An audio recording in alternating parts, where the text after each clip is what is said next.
ព្យុះទីហ្វុងថ្មីមួយទៀតដែលមានឈ្មោះថាប៊ូឡយដែលមានឥទ្ធិពលកាន់តែខ្លាំងឡើងវាយប្រហារទៅលើប្រទេសថៃឥ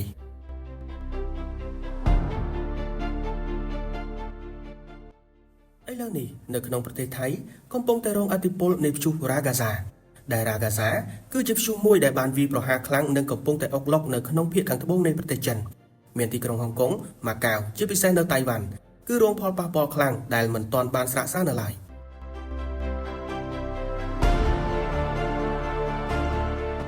ចំណែកឯនៅប្រទេសថៃក៏នឹងរងការវាយប្រហារខ្លាំងអំពីរ៉ាហ្គាហ្សាផងដែរដោយសារតែឥទ្ធិពលរបស់វាបានធ្វើឲ្យទឹកជំនន់កើនឡើងកាន់តែខ្លាំងនៅក្នុងប្រទេសថៃប៉ុន្តែអ្វីដ៏គួរឲ្យព្រួយបារម្ភជាងនេះទៅទៀតនោះវត្តមានរបស់ព្យុះត្រូពិកប៊ូឡយនឹងមករួមដៃគ្នាជាមួយនឹងរ៉ាហ្គាហ្សាជះឥទ្ធិពលវាយប្រហារមកលើប្រទេសថៃបន្ថែមទៀតកាន់តែធ្ងន់ធ្ងរ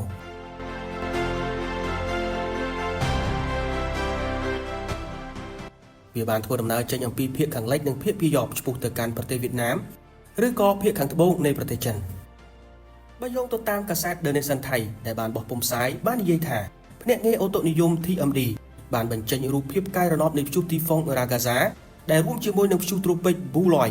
ដែលវាយប្រហារនៅភាគខាងជើងភាគឦសាននៃប្រទេសថៃចន្លោះនៅថ្ងៃទី28ដល់ថ្ងៃទី30ខែកញ្ញាខ្យល់មូសុងកាន់តែខ្លាំងដែលប៉ះពាល់ដល់ផ្នែកផ្សេងៗនៃប្រទេសថៃដែលបណ្ដាលឲ្យមានភ្លៀងធ្លាក់កាន់តែខ្លាំងទឹកជំនន់ដែលអាចកើនឡើងការបាក់ដីនិងកម្ពស់ទឹកសមុទ្រហក់ឡើងខ្លាំងតាមរបាយការណ៍មួយចំនួនបានរាយការណ៍ថាព្យុះទីហ្វុងនេះគេព្យាករណ៍ថានឹងនាំទឹកភ្លៀងធ្លាក់មកយ៉ាងខ្លាំងពីពេញប្រទេសថៃហើយបានលើកឡើងថាវាធ្វើឲ្យមានឥទ្ធិពលខ្យល់មូសុងកាន់តែខ្លាំងហើយប៉ះពាល់ដល់ទឹកភ្លៀងនៅភាគខាងជើងភាគឦសានភាគកណ្ដាលនិងភាគខាងកើតនៃប្រទេសថៃដែលមានការព្រមានអំពីទឹកជំនន់និងការជន់លិចភ្លាមៗព្យុះនេះបានពង្រឹងខ្យល់មូសុងដែលនាំឲ្យមានសកម្មភាពខ្យល់បានប្រសើរឡើងហើយនាំឲ្យភ្លៀងធ្លាក់កាន់តែខ្លាំងនៅផ្នែកខ្លះនៃប្រទេសថៃលំហូរដីសើមក៏បានកើនឡើងដែលមានអស្ថិរភាពនាំឲ្យមានការបាក់ស្រុតជាដើមខ្យល់បោកបក់ខ្លាំងរលកខ្ពស់នៅតាមតំបន់ជាពិសេសនៅក្នុងតំបន់ឆ្នេរសមុទ្រចំពោះហានិភ័យគេបានព្រមានអំពីទឹកជំនន់នៅតំបន់ទំនាបហើយតំបន់ភ្នំអំពីការរអិលបាក់ដីឥទ្ធិពលរបស់វាត្រូវបានព្រមានថានឹងមានទឹកភ្លៀងធ្លាក់ខ្លាំងហើយបង្កើតទៅជាហានិភ័យសម្រាប់ប្រទេសថៃក្នុងអំឡុងថ្ងៃទី26ខែកញ្ញាដល់ថ្ងៃទី2ខែតុលាឆ្នាំ2025នេះបើតាមគំរូព្យាករណ៍បានឲ្យដឹងថាព្យុះប៊ូឡយនឹងចូលទៅក្នុងសមុទ្រចិនភាគខាងត្បូងឬក៏សមុទ្រវៀតណាមភាគខាងកើត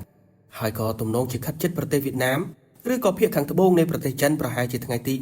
26ដល់ថ្ងៃទី30ខែកញ្ញាហើយធ្វើដំណើរទៅកាន់ដីគោកនៃប្រទេសថៃឥ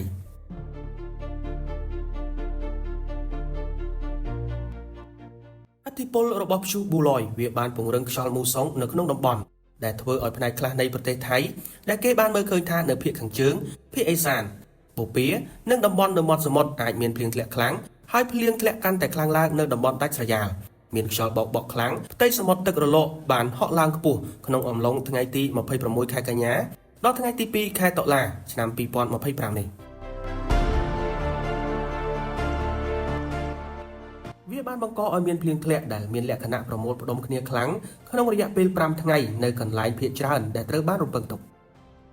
ចំពោះប្រព័ន្ធផ្សព្វផ្សាយថៃកំពុងយកចិត្តទុកដាក់ទៅលើព្យុះប៊ូឡយដែលគេនិយាយអំពីការភ័យខ្លាចព្រួយបារម្ភនៃការមកដល់នៃឥទ្ធិពលរបស់វាបន្ថែមទៀតជាមួយនឹងប្រព័ន្ធផ្សព្វផ្សាយនៅក្នុងចំណោមប្រព័ន្ធផ្សព្វផ្សាយជាច្រើនដែលបានកែប្រែខ្យល់មូសុងទឹកភ្លៀងនៅក្នុងប្រទេសថៃប៉ុន្តែទាំងនេះភាគច្រើនគឺសំដៅទៅលើការព្យាករណ៍អាកាសធាតុមិនមែនជារឿងប៉ះពាល់ផ្ទាល់ដល់សេដ្ឋកិច្ចនោះទេ Vietnam Plus បានណែនាំជាភាសាអង់គ្លេសហើយបានរាយការណ៍ថាប៊ូឡយត្រូវបានគេព្យាករណ៍ថានឹងចូលទៅក្នុងសមុទ្រភាគខាងកើតនៃប្រទេសចិនគឺសមុទ្រចិនខាងត្បូងនៅថ្ងៃទី26ខែកញ្ញាចំណែកឯរបាយការណ៍របស់ Vietnam Net វិញបានរាយការណ៍អំពីការរំពឹងទុកថាកម្លាំងរបស់ប៊ូឡយនឹងកត់សម្គាល់ថានឹងចូលមកសមុទ្រភាគខាងកើតនិងខ្យល់បោកបក់ខ្លាំងនៅក្នុងសមុទ្រនឹងរងផលប៉ះពាល់នៅឆ្នេរសមុទ្រផ្នែកខាងវៀតណាមរួចហើយបន្តឥទ្ធិពលឆ្ពោះទៅភាគខាងជើងនៃប្រទេសថៃតាមការព្យាករណ៍បានឲ្យដឹងថាព្យុះប៊ូឡយនេះនឹងមានឥទ្ធិពលរួមជាមួយនឹងព្យុះរ៉ាហ្គាហ្សាដែលនឹងវាយប្រហារមកលើប្រទេសថៃដោយប្រយោលប៉ុន្តែវាពង្រឹងខ្យល់មូសុងខ្លាំងដែលនាំយកទឹកភ្លៀងធ្លាក់ខ្លាំងនៅក្នុងប្រទេសនេះជាហានិភ័យកាន់តែធំមួយទៀតហើយប៉ុន្តែលក្ខណៈខូចខាតនៅក្នុងតំបន់ណាមួយនោះមិនទាន់បានរាយការណ៍នៅឡើយនោះទេដោយសារតែឥទ្ធិពលរបស់វាកំពុងតែវិវត្តខ្លួនប៉ុន្តែទោះបីជាយ៉ាងណានោះប្រទេសថៃរងផលប៉ះពាល់ដោយសារតែការវាយប្រហារអំពីព្យុះជាច្រើនជាបន្តបន្ទាប់រួចទៅហើយ ដែលកម្រិតនៃការខូចខាតគឺមានទ្រង់ទ្រាយធំដែលប៉ះពាល់ដល់សេដ្ឋកិច្ចដូចជាព្យុះកាជីគីដែលបានវាយប្រហារនៅប្រទេសថៃនេះក្នុងឆ្នាំ2025នេះដែលកាសែត Reuters បានរាយការណ៍អំពីកាជីគីបានបណ្ដាលឲ្យមនុស្សចំនួន5នាក់បានបាត់បង់ជីវិតនិង7នាក់ទៀតបានបាត់ខ្លួននៅភាគខាងជើងប្រទេសថៃដោយសារតែទឹកជំនន់និងការរអិលបាក់ដីដែលប៉ះពាល់ចំនួនខេត្ត12ចំណែកឯសារព័ត៌មាន AP ត្រូវបានរាយការណ៍ថាភ្លៀងធ្លាក់ដែលបានសេសសល់របស់កាជីគីនឹងបណ្ដាលឲ្យមានទឹកជំនន់ការរអិលបាក់ដីនៅភាគខាងជើងនៃប្រទេសថៃ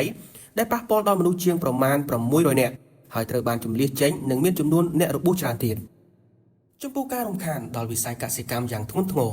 ព្យុះបូឡយនឹងចូលខ្លួនមកបន្ថែមជាអ្នកបំផ្លិចបំផ្លាញនៅវិស័យកសិកម្មរបស់ថៃផងដែរ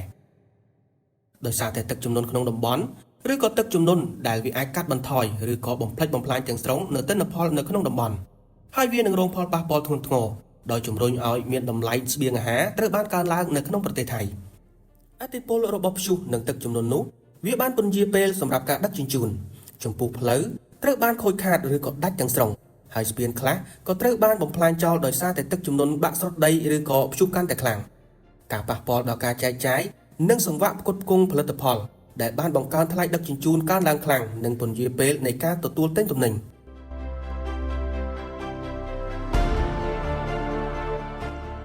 ងាកមកមើលដីស្រែចម្ការដាំដំណាំវិញដីស្រែនៅក្នុងតំបន់ជាប់ព្រំដែនឬក៏តំបន់ជាប់គ្នានៅភាគខាងជើងអាចបណ្ដាលឲ្យមានការខ្វះខាតខ្លាំងក្នុងរយៈពេលខ្លីសម្រាប់ផលិតផលមួយចំនួនដែលត្រូវបានបំផ្លាញដោយសារតែទឹកជំនន់ចំពោះតម្លៃនៃផលិតផលជាច្រើននៅក្នុងប្រទេសថៃនឹងកើនឡើងខ្ពស់ដោយសារតែពិបាកក្នុងការដឹកជញ្ជូនការជួសជុលផ្លូវមានរយៈពេលយូរហើយត្រូវការសង្គ្រោះបន្ទាន់ចំណែកឯផ្លូវទាំងអស់នោះត្រូវការធានារ៉ាប់រងដែលអាចទៅរកទីផ្សារសំណង់និងសម្ភារៈនៅក្នុងស្រុកដែលគេថានឹងរងផលប៉ះពាល់ខ្លាំងសម្រាប់ការអភិវឌ្ឍដូចជាផលិតផលស៊ីម៉ងត៍ដែកនិងឈើជាដើម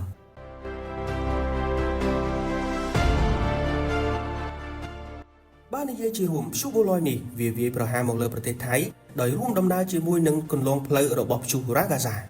ដែលព្យុះរ៉ាហ្គាហ្សាគឺជាព្យុះដែលមានឥទ្ធិពលខ្លាំងកំពុងតែអុកឡុកខ្លាំងនៅក្នុងប្រទេសចិនភាគខាងត្បូងមានតៃវ៉ាន់ម៉ាកាវខ្វាងតុងនិងជាពិសេសនោះគឺនៅក្នុងប្រទេសតៃវ៉ាន់ដែលបានវាយប្រហារខ្លាំងធ្វើឲ្យមានទឹកជំនន់និងខ្យល់ព្យុះបក់ខ្លាំងដែលមិនធ្លាប់មាននៅក្នុងប្រវត្តិសាស្ត្រព្យុះរ៉ាហ្គាហ្សាកំពុងតែមានឥទ្ធិពលតបបន្តមកកាន់ប្រទេសវៀតណាមហើយឆ្ពោះទៅកាន់ប្រទេសថៃភាគខាងជើងដែលរួមដំណើរផ្លូវជាមួយនឹងព្យុះបូឡយដែលយើងបានពិពណ៌នានៅខាងដើមនេះមិនមែនជារឿងថ្មីនោះទេដែលព្យុះបានវាយប្រហារមកលើប្រទេសថៃប៉ុន្តែអ្វីដែលគួរឲ្យភ័យខ្លាចបំផុតនោះគឺការវាយប្រហារមួយហើយមួយទៀតដែលទឹកជំនន់មិនទាន់បានស្រកនៅឡើយផងស្រាប់តែមានព្យុះថ្មីបានមកដល់ជាបន្តបន្ទាប់តើនៅពេលបន្ទាប់អំពីព្យុះទាំងអស់នេះនឹងមានព្យុះអ្វីកើតឡើងបន្តទៀតនៅក្នុងរដូវវស្សាបើប្រទេសថៃមានអាកាសធាតុនិងស្ថានភាពផុយស្រួយបែបនេះ